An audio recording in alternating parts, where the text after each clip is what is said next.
Dan terutama kenapa banyak perempuan yang merasa yang tidak berani speak up, karena ya kita hidup di dunia patriarki gitu. Perempuan yang banyak bicara biasanya disebutnya wah cerewet, ribet. Kalau kemudian banyak nanya dianggapnya wah ini pasti banyak maunya nih, ini bitchy, ini ambisius. Jadi dari segi lingkungan tuh sudah membatasi seperti itu.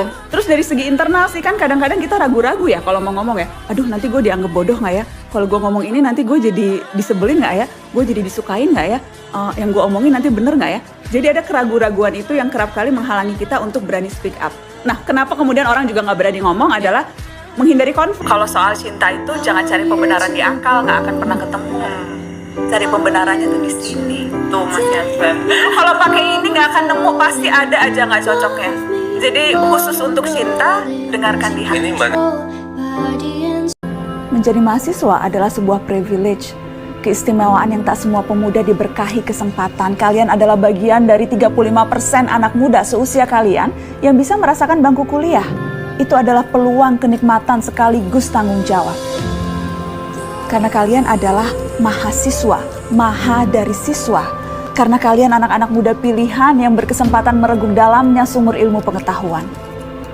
Anak muda itu berani coba, nggak takut gagal, berani ambil resiko. Dan kita butuh anak-anak muda yang selalu mau terus nyoba lagi sampai berhasil. Jadi negeri ini tuh butuh dikelola dan diperjuangkan oleh orang-orang yang punya keberanian dan punya kemauan untuk terus mau coba. Langit memang terlihat kian mendung, badai semakin kencang merundung. Basa-basi, rasanya tidak diperlukan lagi. Krisis sudah jelas terpampang hari-hari ini.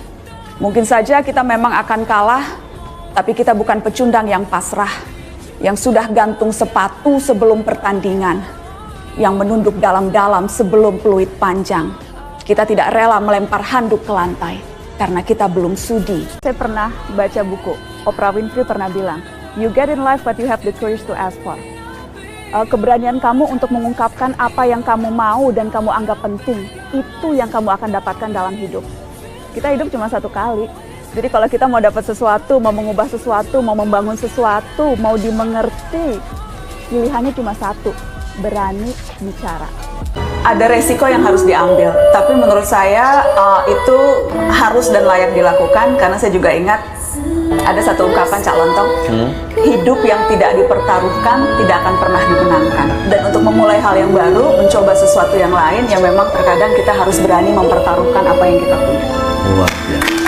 Sekali lagi perubahan zaman yang dulu mainstream sekarang menjadi tidak mainstream, dan kita tidak bisa melawan itu.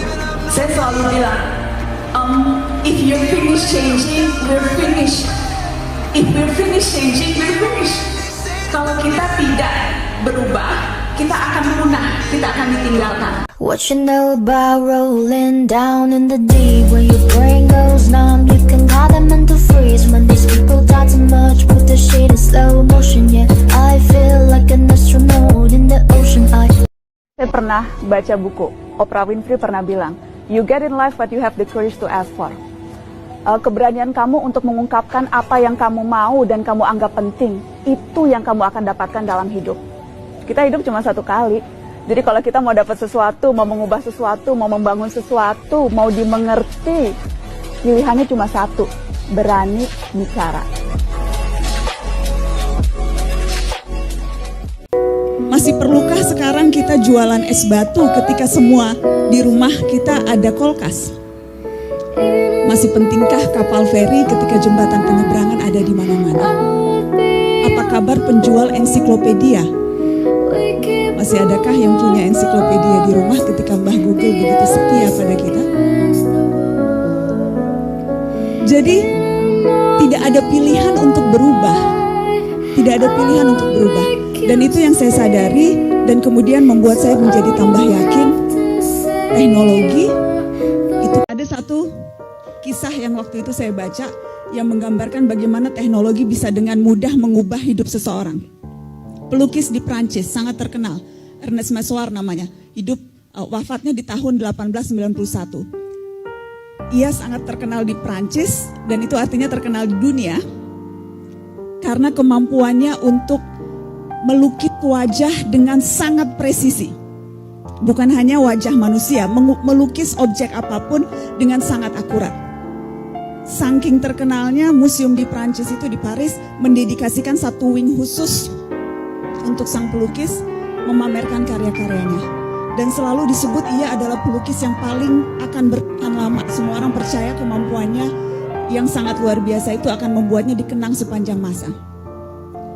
Tapi tiba-tiba kamera ditemukan.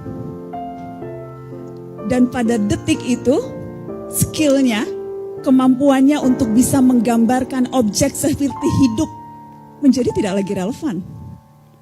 Pada detik itu, ia menjadi tidak lagi penting karena skillnya sudah tergantikan. Itu penggambaran betapa kita harus selalu keep up with the change. Kita harus selalu berusaha mengikuti perkembangan, karena kalau tidak kita akan ditinggalkan oleh perkembangan.